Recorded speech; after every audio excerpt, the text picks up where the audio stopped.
panahon kung kailan kotse, bus at jeep ang naghahari sa kalsada,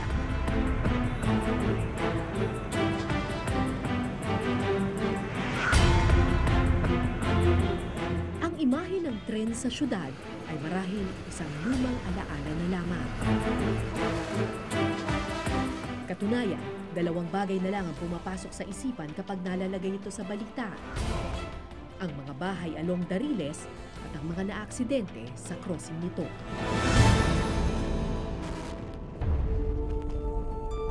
Pero ang di alam ng karamihan, minsan sa ating kasaysayan, ang tren ang pinakamakapangyarihang instrumento noon ng pagbabago. Kaya nitong maghatid ng progreso, magpanalo ng mga digmaan at humubog ng kasaysayan.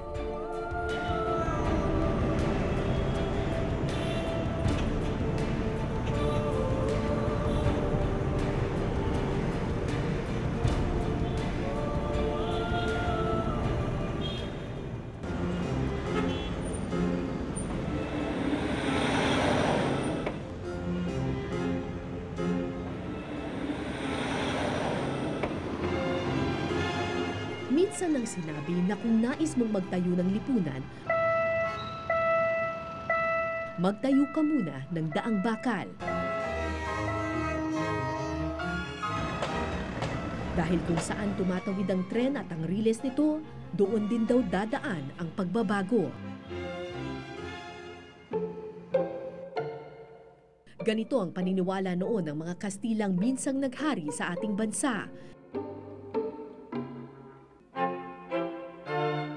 1892, itinayo ang unang riles ng tren sa Pilipinas, ang Manila-Dagupan Line. Mga British engineers ang gumawa ng mga unang riles. Primera klase ang lahat ng materyales. Kasi before that, transportation talagang walang kakwenta-kwenta eh. Or talagang mahirap, dali lang gumalaw ang tao at ang mga gamit, mga paninda, mga anything for commerce. So ito lang yung talagang umpisa na going into the modern industrial period. It was the biggest government corporation. At that time, world class. World class siya kasi British, ang specific, lahat, almost all the materials, madaming materials yan, design and specifications, and many of the materials imported. At totoo nga, singbilis ng tren ang pagdating ng progreso. Lahat ng bayang nadaanan nito mula Maynila, Bulacan, Pampanga, Tarlac at Dagupan, dinaanan din ng pagbabago. The railway system is a decisive factor in particularly regional development. Rail really provides massive access to areas kasi ang laki ng ano niya, hindi bus yan kung ilan yan potentially that can really open up a place for thousands of travelers, riders. Second, yung freight, yung potential freight, yung carriage ng goods and services. Pero sa ilalim ng mga Amerikano, nagbago ang takbo ng biyahe.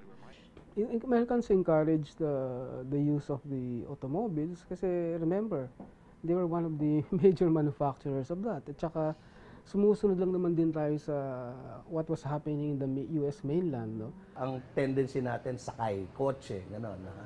So in the north, ang dami nag-proliferate yung road system na kumbaga naging non-competitive at that time, yung railway system. Kumbaga nalugi, at lumaki ng lumaki ang lugi.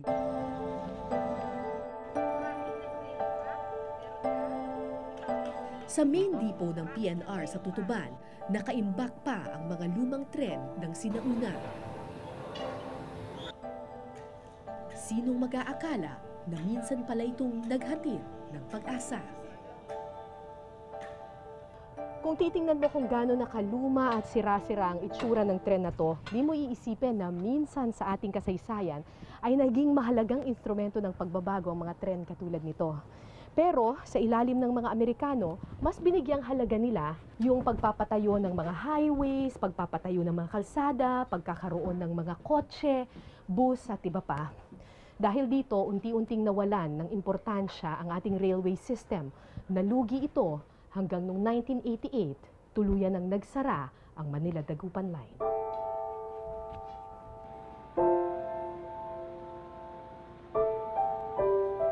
Sa pagsasara ng Manila-Dagupan Line, unti-unting nakalimutan ng mga taga-Luzon ang tren.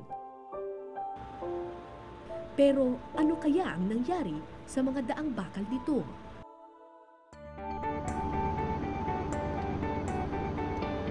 Gamit ang isang lumang mapa ng Manila-Dagupan Line, hinanap namin ang mga sinaunang daang bakal.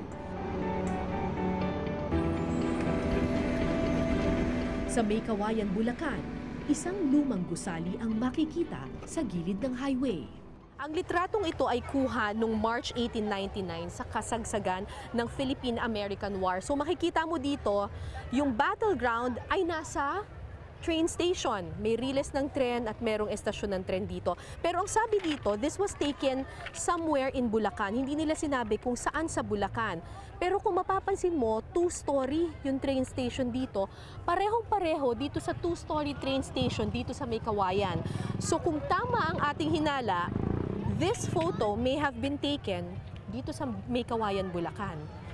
Ngayon, kung yan yung train station at nandito yung riles, dapat tumatawid dito yung riles ng tren. Tingnan natin kung tama nga tayo ng hinala. Dapat may riles ng tren dito. Wala dito.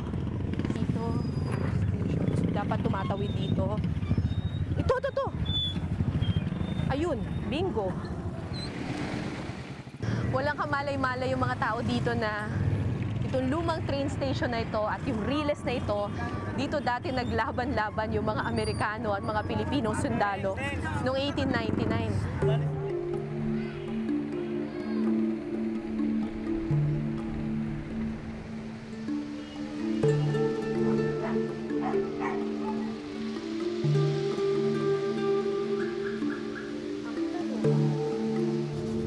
Count your change before leaving the ticket window. Wow! Original pa siguro ito. Marupok at malapit ng bumigay ang mga sahig at haligi ng lumang istasyon ng tren na ito. Pero sa kabila ng karupukan, ramdam pa rin ang kasaysayan na minsang nasaksihan ng mga pader na ito.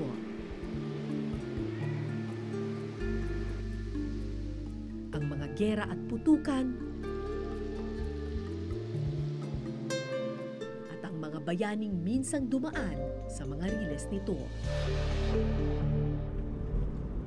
Pagkatapos ng May Kawayan, nagtungo kami sa Giginto, Bulacan. Dahil sa estasyon ng tren umiikot ang mundo noon ng mga taga-probinsya, inisip ko baka malapit lang sa poblasyon ang lumang estasyon.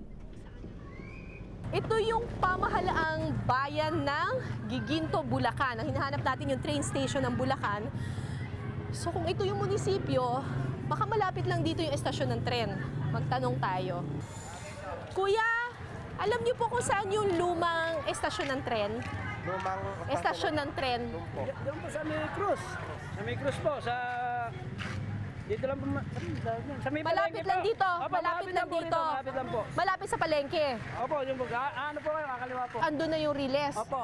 May riles pa ba? Wala na. Wala na po. Wala na po. Pero yung estasyon nandun pa. Wala na rin, di po binaklas na rin ano. Binaklas na rin. Nasira na raw ang lumang estasyon. Hindi ko na raw ito makikita sa ngayon.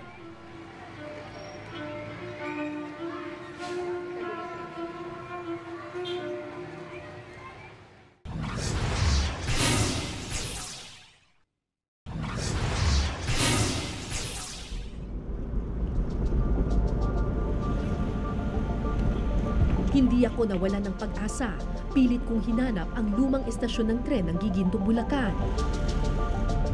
Sa dulo ng palengke, isang lumang gusali ang bumungad. Ito na! Durog-durog na. Yung red bricks, oh!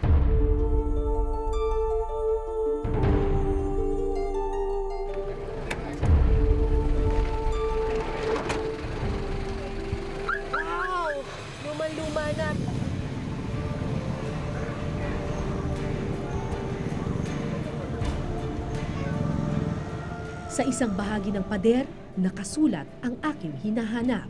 Giginto. 1896? 1896, kasagsagan ng pag-aaklas laban sa mga Kastila. Isang grupo ng mga private Espanyol ang sinalakay ng mga katipunero sa Giginto, Bulacan. At dito sa lumang estasyon ng tren na ito, naganap ang madugong kasaysayang iyon.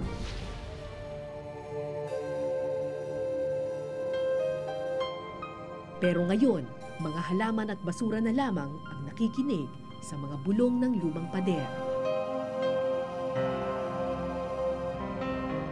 Malapit nang gumuho ang estasyon ng Giginto, kasama ang lahat ng alaala ng nakaraan.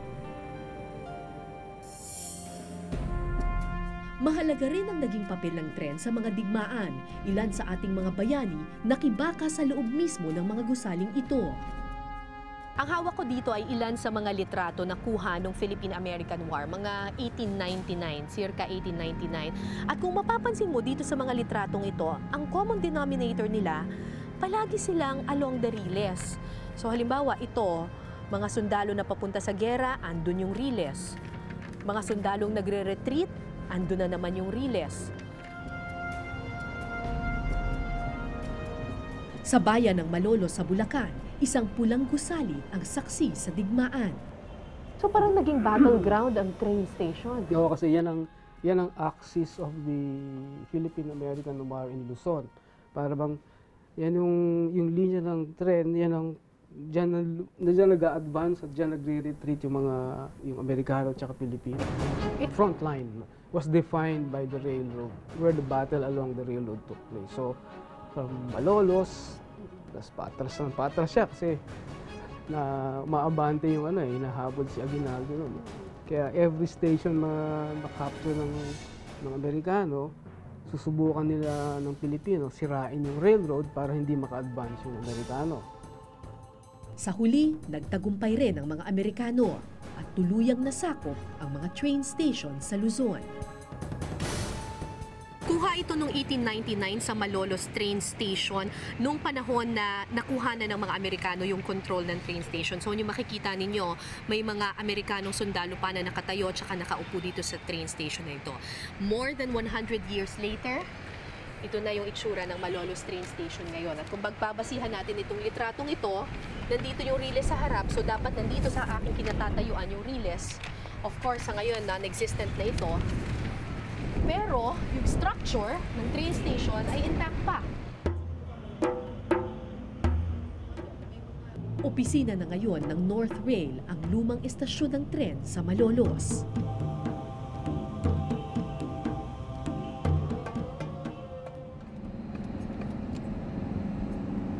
Kinabukasan, sa probinsya naman ng Pampanga kami dinala ng paghahanap.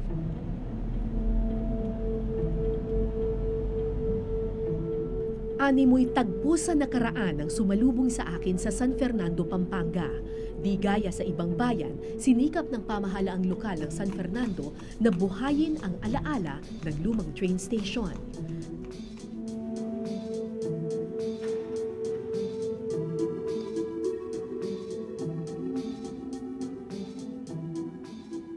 Nang magsara ang tren noong 1988, kwento ng mga taga rito, dinagsa ng mga treasure hunter ang istasyon, habang ibinenta naman ang pira-pirasong daang bakal.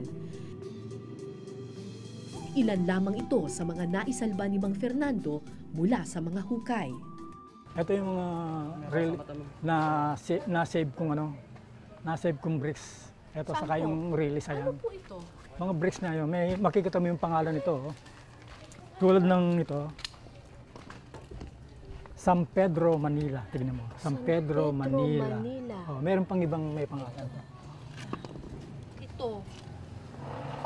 Ito hindi ko na nabuo ito kasi ito.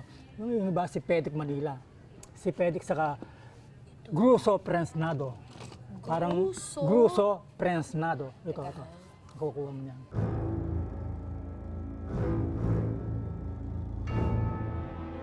Noong 1892 nang una itong itatag, isa sa mga una nitong bisita ay si Dr. Jose Rizal. Ito ang unang hakbang niya sa kanyang misyon na maghikayat ng mga batang Pilipino ng Central Luzon na sumapi sa La Liga Filipina. Makalipas ang 50 taon, 1942, isang malagim at mapait na alaala naman ang nasaksihan ng mga lumang pader na ito, ang Death March.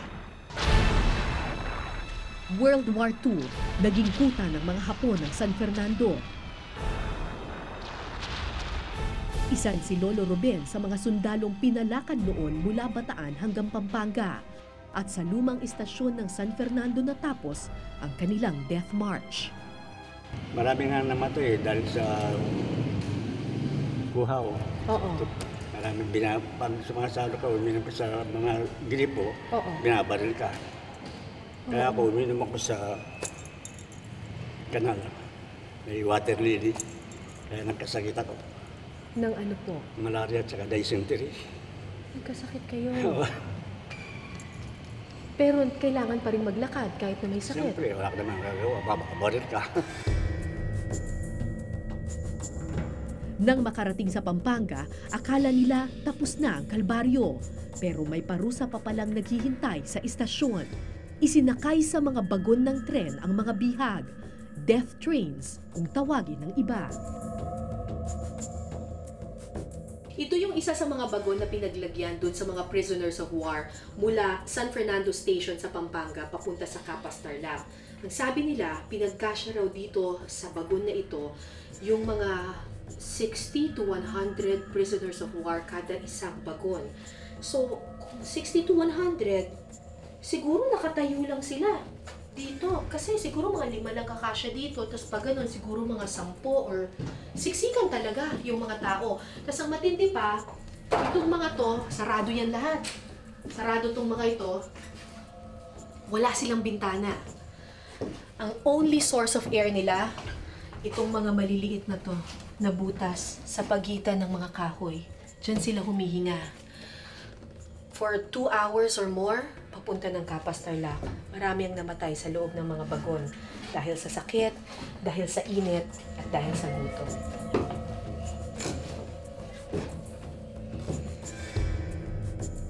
Pero lahat ng dilim may sumisilip na liwanag.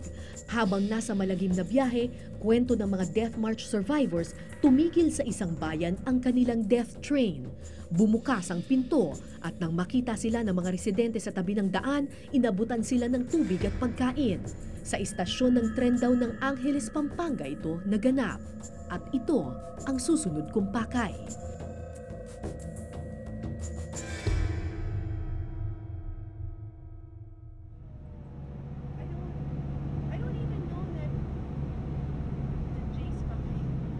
Pagdating sa Angeles, may nakita akong nakausling bakal sa kalsada. Riles ng tren ba to? Ano? Riles ng tren? Oo, riles ng Saan tren. yun dumidiretso? Yan, papuntang Clark yan.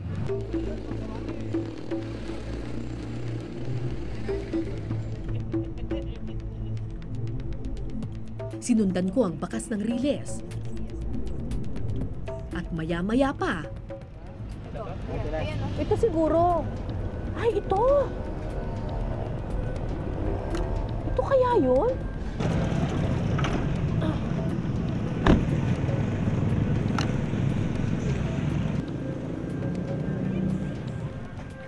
nang hinayang ako sa aking nakita, unti-unti nang gumuguho ang pader ng istasyon, nilamon na ng halaman, basura at pambabastos ng iba.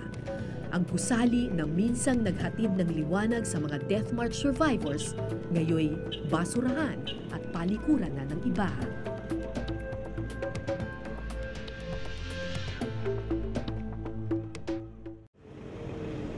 Ang destinasyon ng Death March trains ay ang bayan ng Capas sa Tarlac. Dito, may nakita rin akong riles na nakausli sa isang bahagi ng kalsada. Diretso dun sa karinderya yun.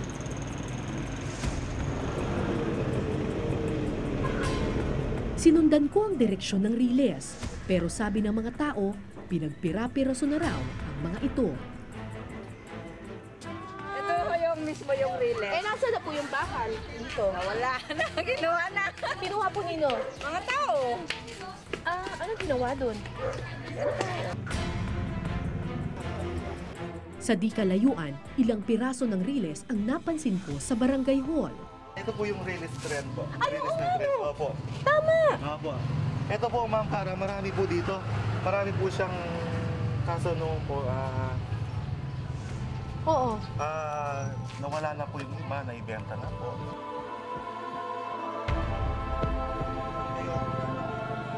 Ilang lakad pa, mga lumang trabyesa naman ang ginawa ng upuan. Ito yung mga lumang trabyesa nung tren dati, nung Spanish times pa. So, di ba yung tren, diretso siya na ganyan, may riles siya na ganyan, tapos merong mga ganon-ganon na horizontal. Ito yun. Kung pinagpira-piraso na ang riles, mahanap mo pa kaya ang estasyon ng tren sa Capas?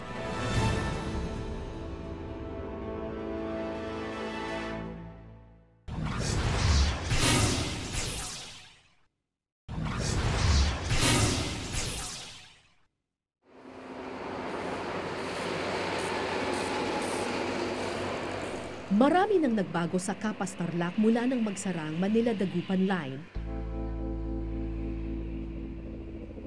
Ang dating daang bakal, napalitan na ng mga bahay. Ang iba, natabunan na ng lahar o binakal ng mga mapagsamantala.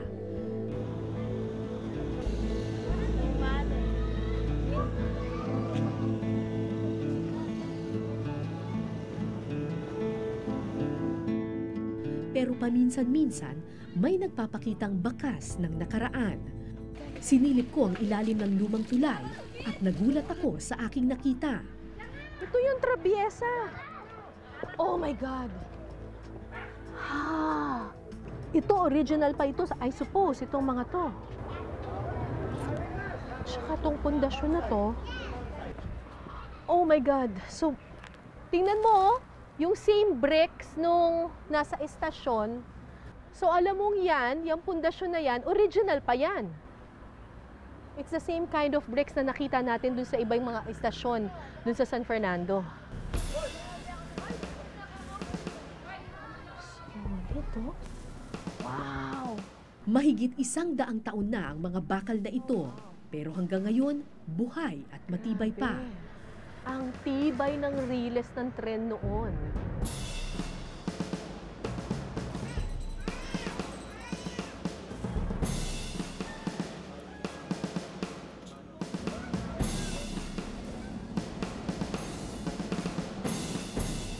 Makalipas ang ilang minuto, natuntun din namin ang istasyon ng Capas.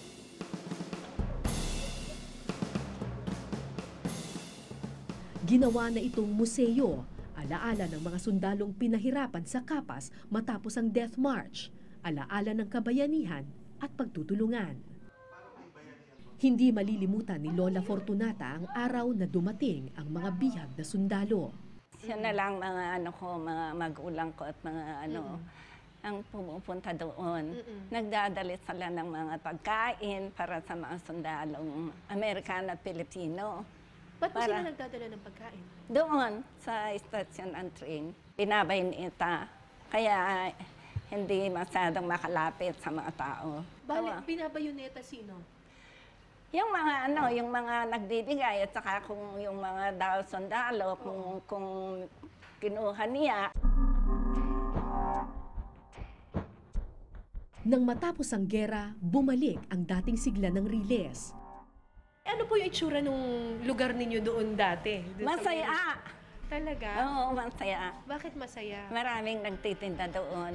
Maraming tao. At saka yung mga bata noon, nagtitinda ng mga iba't ibang anong konting, at saka tubig.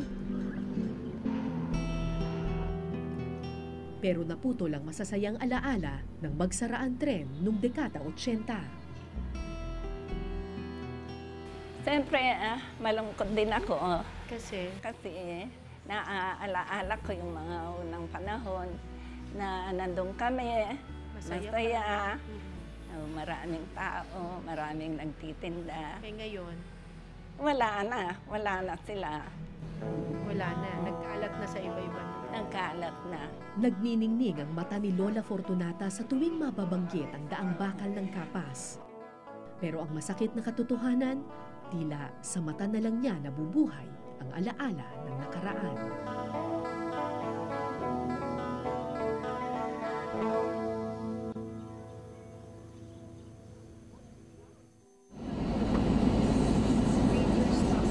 Sa Gerona, Tarlac, halos burado na sa kamalayan ng tao ang lumang tren. Wala na akong makitang bakas ng riles, maliban sa ilang poste ng telegraph na dati raw parte ng riles ng tren. So kung susundan natin yan, yung poste na yan, hopefully mahahanap natin yung train station dito. Makalipas ang ilang minutong paglalakad, ay! Ito! Isang piraso ng bato ang aking nakita. Oh. Alam ko na kung ano nakasulat dito. Gruso prensado. Gruso prensado. Parehong-pareho ng pulang bato na nakita ko sa istasyon ng tren sa San Fernando. Alam kong malapit na kami sa aming hinahanap.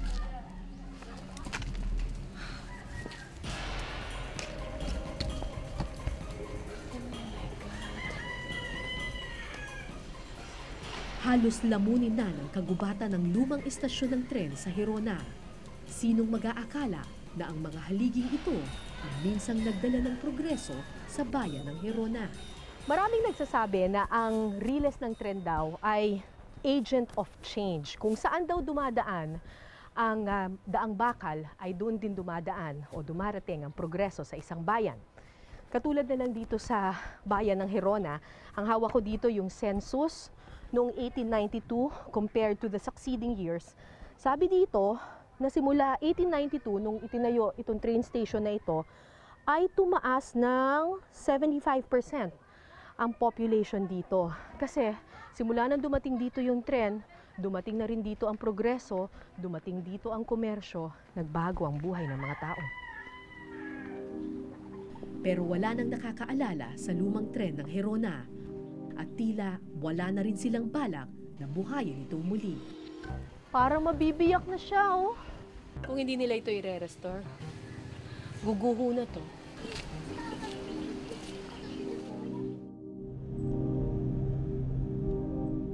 Tinuloy namin ang paglalakbay hanggang Dagupan sa dulo ng daang bakal. Pero sa bawat istasyong madaanan, panghihinayang ang naramdaman.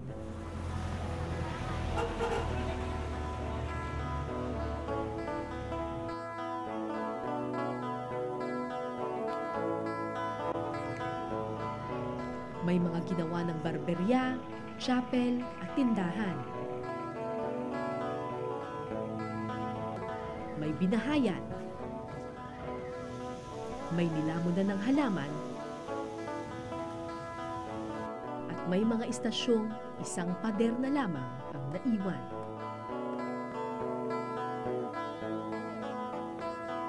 Mga dating haligi ng kasaysayan, alaala ng magiting na nakaraan, pinanday ng mahigit 100 taon. Hahayaan na nga lang ba nating gumuho at lumipas tulad ng kahapon? Madami rin pinagdaanan yan kasama bahagi yan ng ating, ating history. So, dapat alagaan natin yan. Parang Intramuros, di ba? Mga train stations. Noong nakaraang administrasyon, nilayong buhayin muli ang daang bakal ng Manila-Dagupan.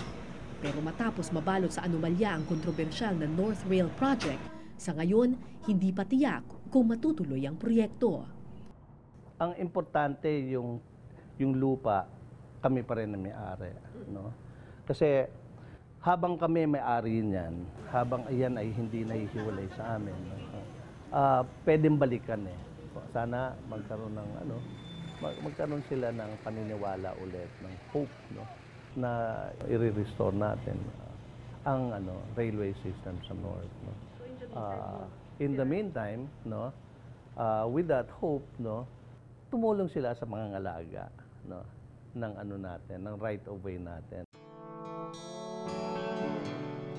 Pero buhayin man o hindi ang daang bakal ng Manila-Dagupan, sana kahit man lang para sa kasaysayan, atin itong pahalagahan.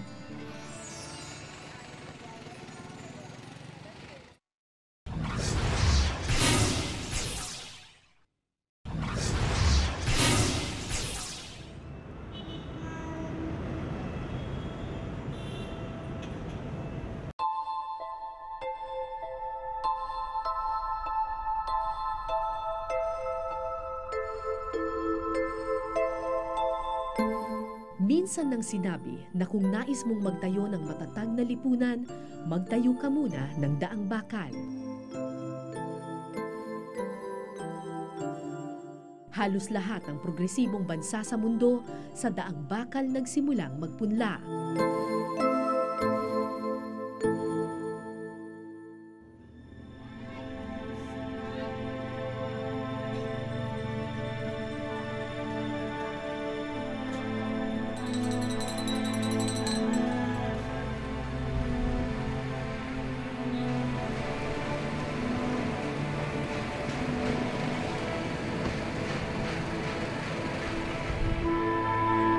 Sa totoo lang, matagal nang nakapagpunla ang ating bansa. Pero ang punla na mahigit 100 taong pinanday, hinayaan lang nating gumuho sa ating pagpapabaya.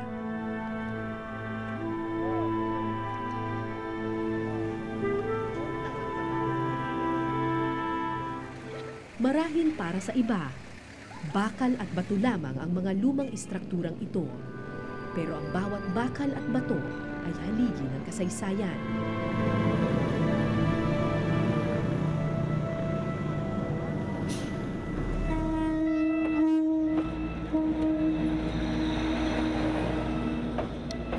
Sa daang bakal, minsang tumawid ang ating nakaraan.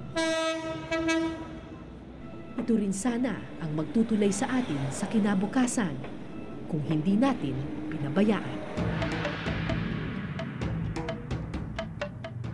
Ako po si Cara David at ito po ang Eyewitness.